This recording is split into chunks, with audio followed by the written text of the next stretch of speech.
সোমবার তৃণমূল কংগ্রেসের ২৭তম প্রতিষ্ঠা দিবস। সিপিএম এর বিরুদ্ধে লড়াই তুঙ্গি নিয়ে যাওয়ার জন্য ১৯৯৮ সালের ১ জানুয়ারি তৃণমূল কংগ্রেসের প্রতিষ্ঠা করেন মমতা বন্দ্যোপাধ্যায়। নানা উত্থান পতন পেরিয়ে তৃণমূল এখন বাংলার শাসক। এবছরই লোকসভা নির্বাচন। দলের প্রতিষ্ঠা দিবসে নেতা কর্মী ও সমর্থকদের বিশেষ বার্তা দিয়েছেন তৃণমূল সুপ্রিমো।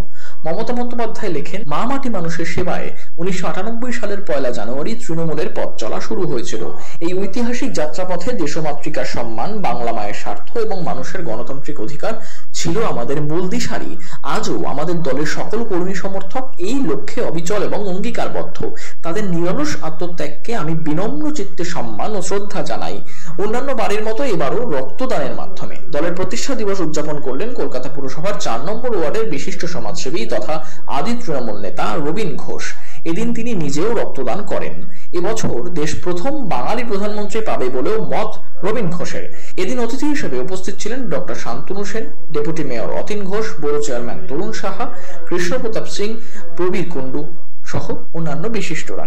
এদিন প্রায় ৪০০ জনকে শীতবস্ত্র বিতরণ করা হয়।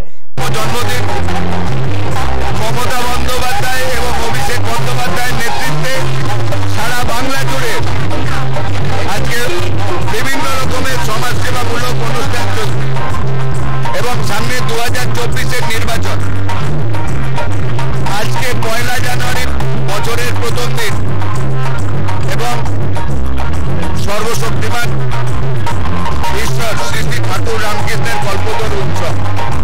আপনি সারা বাংলা ঘুরে দেখুন, সারা বাংলা জুড়ে কোথাও রক্তদান শিবির, কোথাও কম্বল বিতরণ, বিভিন্ন রকম সমাজসেবামূলক অনুষ্ঠান হচ্ছে এবং রাস্তায় আছে খালি তৃণমূল কংগ্রেস, তৃণমূল কংগ্রেস, তৃণমূল কংগ্রেস। সিপিএম এরও দেখা নেই, বিজেপিরও দেখা নেই, কংগ্রেসেরও দেখা নেই। তাই আমার প্রমাণ হলো সবার ওপর মমতা সত্য, তাহার উপরে নাই। Bureau report, channel 10।